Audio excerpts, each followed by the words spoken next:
وہ جو اقبال نے کہا نا کہ لے گئے تثلیث کے فرزند میراث خلیل، کشت بنیاد کلیسا بن گئی خاک حجاز۔ تثلیث کے فرزند میراث خلیل لے گئے تھے، بیت المقدس ان کے کروسیڈرز کے قبضے میں آ گیا تھا 1099 میں، اور رہا تھا 1187 تک، 88 ایئرز۔ لے گئے تثلیث کے فرزند میراث خلیل، تو میراث موسوی جو تھی وہ منتقل ہو گئی محمد رسول اللہ صلی اللہ علیہ وسلم اور آپ کی امت کو۔ ان کا قبلہ کینسل، یہ قبلہ آ گیا، تو سب سے زیادہ دکھ تو انہیں تھا۔ اب جو وہاں سے کاؤنٹر ریولوشنری موومنٹ آئی ہے وہ عبداللہ ابن سبا یہودی۔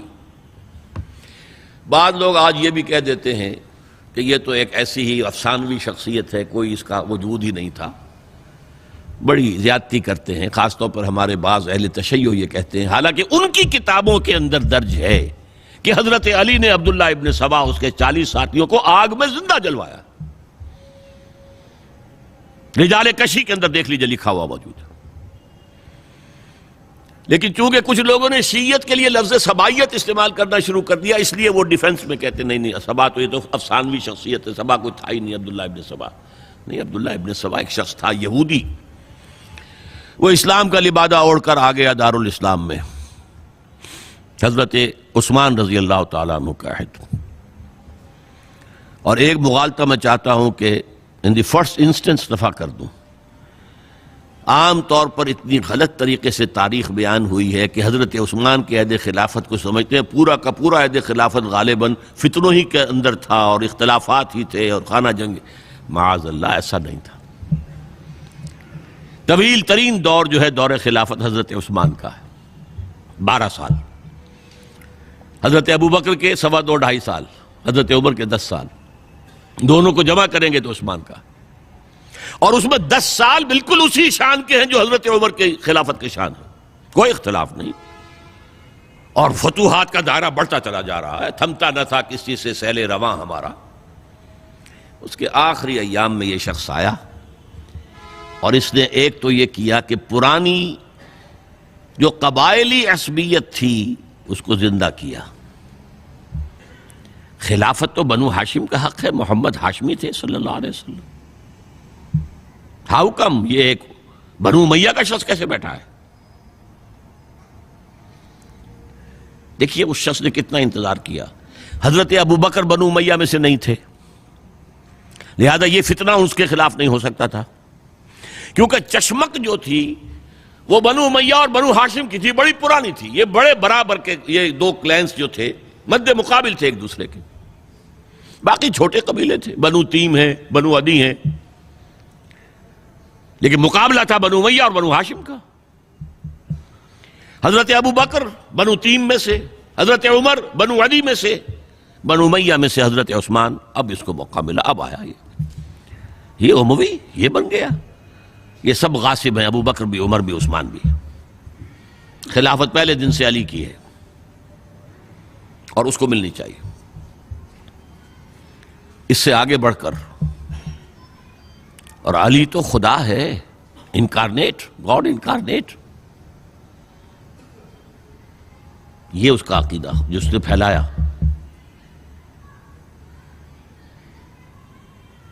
یوں سمجھئے ایک شخص نے حضرت عیسیٰ کے دین کو زیرو کر دیا تھا۔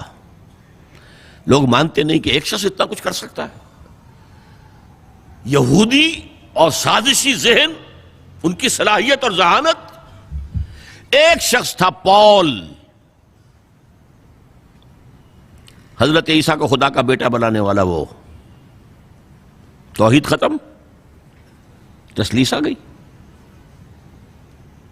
شریعت کو ختم کرنے والا وہ حضرت عیسیٰ کہہ کر گئے تھے تم پر شریعت موسوی نافذ رہے گی، اس نے کہا نہیں، ایبروگیٹڈ، نو شریعہ۔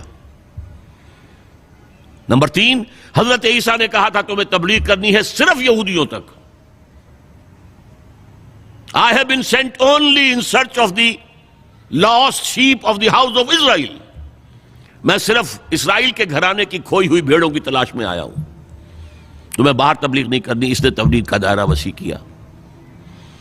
وہ دین مسیحیت ختم، وہ دین پالزم ہے جو چلا ہے اس کے بعد. سمجھ رہے ہیں اس بات کو؟ اور یہ ڈاکٹر مائیکل ہارٹ نے بالکل صحیح لکھا ہے کہ کرسچینٹی جب تک حضرت مسیح موجود تھے وہ سوائے ایک یہودیوں کے فرقے کے اس کی کوئی اور حیثیت نہیں تھی. لیکن پال نے اسے ایک انڈیپینڈنٹ دین بنایا. ایک شخص کی کارروائی ہے یہ ساری، اور آج پوری دنیا، پوری عیسائی دنیا اسی پر ہے، تسلیس پر بھی، اور شریعت ختم، اور دعوت جو ہے کرتے پھر رہے ہیں پوری دنیا کے اندر. اسی طرح اس نے کیا، قبائلی عصبیت کو چھیڑا اور حضرت علی کا مبالغہ کیا یہ خدا ہے، اوتار، گاڈ انکارنیٹ. تیسرا کام کیا کیا کہ حضرت عثمان رضی اللہ تعالی عنہ اور ان کے جو عاملین تھے، گورنر کوفے کا ہے، گورنر شام میں دمشق میں ہے، گورنر مصر میں ہے، ان کے خلاف پروپیگنڈا شروع کیا. یہ بیت المال میں خیانت کر رہے ہیں، یہ غبن کر رہے ہیں، یہ اپنے عزیزوں کو جو ہے پال رہے ہیں، ان کو دے رہے ہیں، وہ اقربا پروری کر رہے ہیں، اور یہ کر رہے ہیں، اور ٹیکنیک کیسی عجیب. کوفے میں کوفے کے گورنر کے خلاف بات نہیں کریں گے، دمشق اور مصر کے گورنر کے خلاف بات کریں گے. اب کہاں دنیا کے پاس ذرائع تھے کہ کوئی ویریفائی کرے بھئی یہ بات صحیح ہے کہ نہیں ہے، غلط ہے؟ نہ کوئی ذرائع رسل و رسائل ہیں. اور اگر آپ کوفے میں کھڑے ہو کر عثمان نے یہ کر دیا، عثمان نے یہ کر دیا، عثمان نے یہ کر دیا، یہ کر دیا، اب کون اس کو جو ہے اس کی تحقیق کر سکے گا؟ دمشق میں گئے ہیں تو دمشق کے گورنر کے خلاف کچھ نہیں، عثمان کے خلاف، اور کوفے کے گورنر کے خلاف، اور مصر کے گورنر کے خلاف. مصر میں گئے ہیں تو اس کے خلاف کچھ نہیں، دمشق اور کوفے کے گورنر کے خلاف اور عثمان کے خلاف. اور پھر ہر طرف سے بلوائیوں کو لا کر گھیراؤ کر لیا حضرت عثمان کے گھر کا. یہ تحریک ہے جو بہت زبردست کامیابی سے ہمکنار ہوئی. یہودی سازش. اب تمام صحابہ کہہ رہے ہیں حضرت عثمان سے کہ آپ ہمیں موقع دیں کہ ہم ان کا سر کچل دیں. آپ فرماتے ہیں نہیں، یہ مجھ پر الزام لگا رہے ہیں نا، میں وضاحت کرتا ہوں. اپنے گھر کی چھت کے اوپر کھڑے ہو کر آپ نے کہا دیکھو یہ میں نے نہیں کیا، یہ میں نے نہیں کیا، میرے یہ احسانات بھول گئے ہو. حضرت علی نے مسجد نبوی میں کھڑے ہو کر جتنے الزامات لگائے تھے ان سب کی طرف سے برات کا معاملہ کیا کہ جھوٹ کہہ رہے ہو تم، عثمان پر کوئی غلطی جو ہے، کوئی خیانت ثابت نہیں. لیکن جنگ کی اجازت حضرت عثمان نہیں دے رہے. یہ میرے خون کے پیاسے ہیں نا، جب تک قتل نہیں کر لیتے جرم کہاں ہے؟ جب قتل کر لیں گے تم قصاص دے لینا. لیکن میں کسی کلمہ گو کی جان نہیں لینا چاہتا، صرف اپنی جان کے تحفظ میں. یہ ہے عزیمت کا پہاڑ.